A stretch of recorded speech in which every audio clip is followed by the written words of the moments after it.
Hello everyone, this is a tutorial series to improve your Rhino Grasshopper game by learning from build projects. And today we will be trying to model the 2016 Serpentine Pavilion designed by BIG. This is a great project because it has a relatively simple geometry and it is great to begin learning about digital design and digital fabrication. This will be a beginner tutorial. As such, there will not be any additional libraries or scripting involved. It is the first part of a three-part series, and I'll be covering on how I plan my Grasshopper code and share some technical tips that I think many new users would tend to oversight. We will end up with a complete Grasshopper workflow that translates a simple and easy to control input, hopefully something that we can have fun sculpting, into a form that resembles the actual pavilion. A quick disclaimer that this is not a tutorial for beginners who are completely new to Grasshopper. If this is your first time using Grasshopper, I would suggest viewing other tutorials to familiarize yourself with what Grasshopper is and how to use Grasshopper before revisiting this video.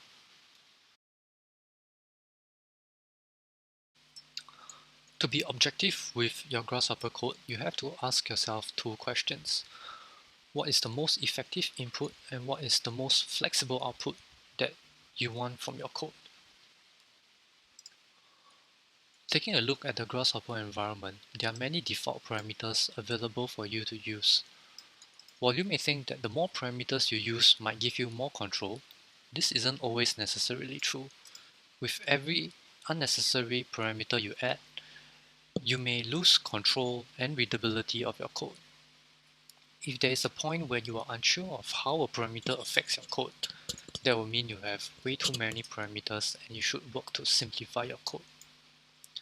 In this case, I'm only using 4 parameters, 2 surfaces and 2 number sliders to achieve the parametric model. I'm using surfaces because, judging from the photos, the boxes seems to be controlled by a double layered skin, which gives it varying depths. And surfaces in Rhino are easy to manipulate by using control points and manipulating the control points to sculpt the surfaces and the end result that we want. To have more or less control points, we can simply rebuild the surface in the Rhino space. I'm using integer to subdivide the surface rather than defining the height and the width, because doing it this way will mean that I have equally spaced boxes that span from the start to the end of the surface. I find that this is much more effective, and calculating dimensions is a much easier problem to solve in Grasshopper. Now that we are clear about the inputs and outputs that we want, we have to figure out the steps that we have to take in order to reach the said outputs. In this case, I find that working backwards is actually much clearer. So starting from our alternating series of boxes, to reduce the complexity, let's imagine this without the selection pattern, and we would have a full stack of boxes, plain and simple. Each of these boxes will be made up of 4 information: a reference plane, height, width, and depth. From the photos, I can kind of guess that for the stacking pattern to work, the height and width has to remain constant, whereas the varying reference plane and the depth will have to take reference from our main inputs. And with that, now that we understand the entire workflow, let's take a look into our Grasshopper environment. I would first like to spend some time to explain what data tree in Grasshopper means. It is a method that Grasshopper used to store data, and it is a special kind of list of lists that gives us control over how we implement things. Everything in Grasshopper is a data tree, be it a single item or where it is one branch with one item within that branch, or you have multiple items such as one branch with 3 items in this branch for this case. In the first example, it is pretty straightforward that the point widget, the construct point widget, simply matches the first item of each of these, and the second and the third, and so on and so forth, and it gives us 3 points as such. The second example shows us that Grasshopper is smart enough to duplicate data when needed in order to fulfill its own criteria. The third example is an example of how we can leverage data tree structure in order to cross-reference 2 sets of data. In this case, I have 3 numbers in one set and 2 numbers in the other set, and I wish to cross-reference these two such that I have 6 points at the end. We can do this by grafting one of the lists, and what it does is that it converts a data with one branch, with 2 items in that single branch, into a data tree with 2 branches of a single item each. So cross-referencing is another thing that we can use data tree to our advantage. But that is not all. Let's get into the technicality of the code, and I will share with you a neat hack to make manipulating a grid of points as easy as it gets.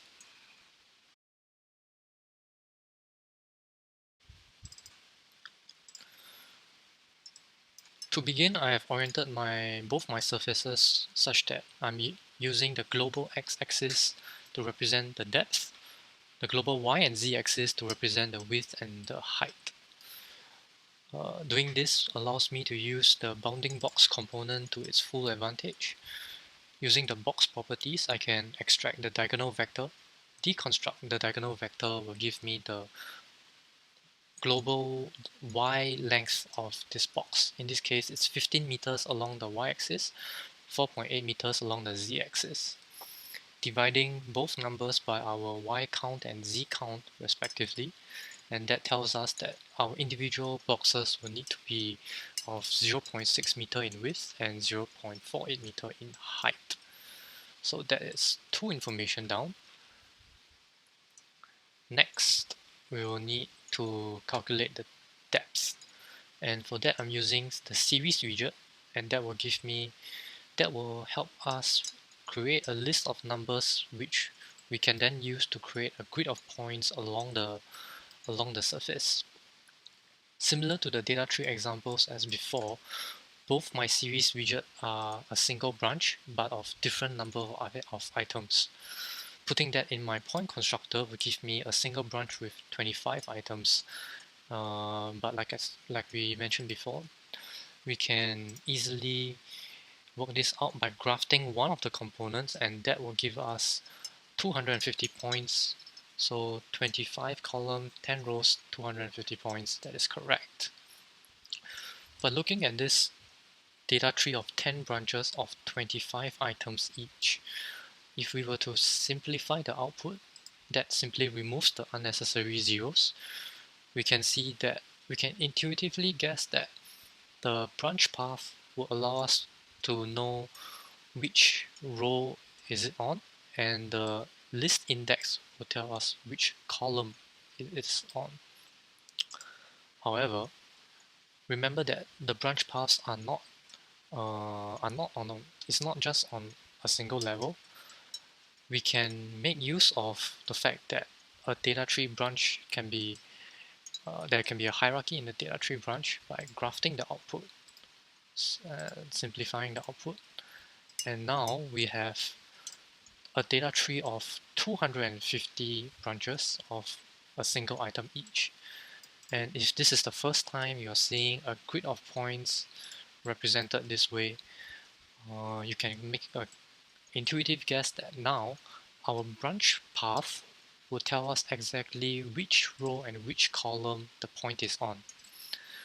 This is so much more useful than a data tree of this structure, because now we can easily access the points above or below, to the left or to the right of any reference point that we want, and that just makes life a whole lot easier. construct the points with an arbitrary x value. Then we will project the points along the x-axis onto the surfaces. Using the vector component, we can find out what is the length between two of the adjacent points, and that would be the depth. And for the reference plane, we are simply using one of the projector points as the reference plane. And with that, we have all the information we need to create our series of boxes. So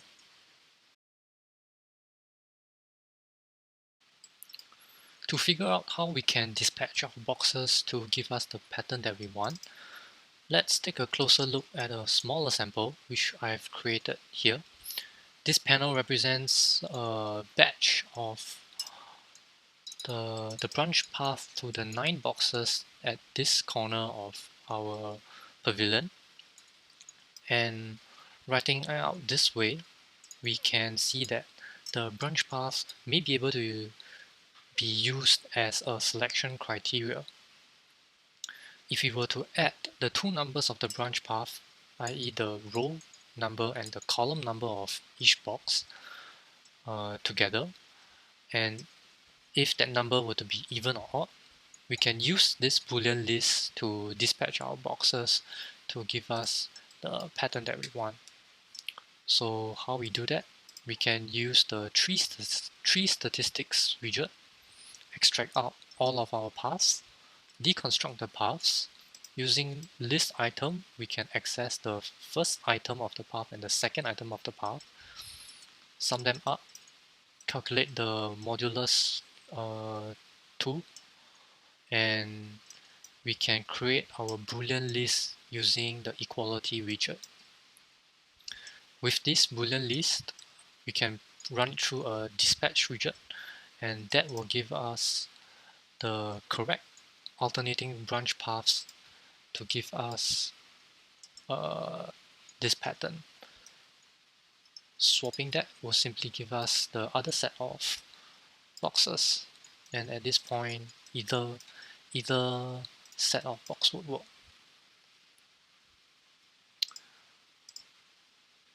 And with that, we finally have the output that we want, a parametric model that we can control using a simple set of input parameters.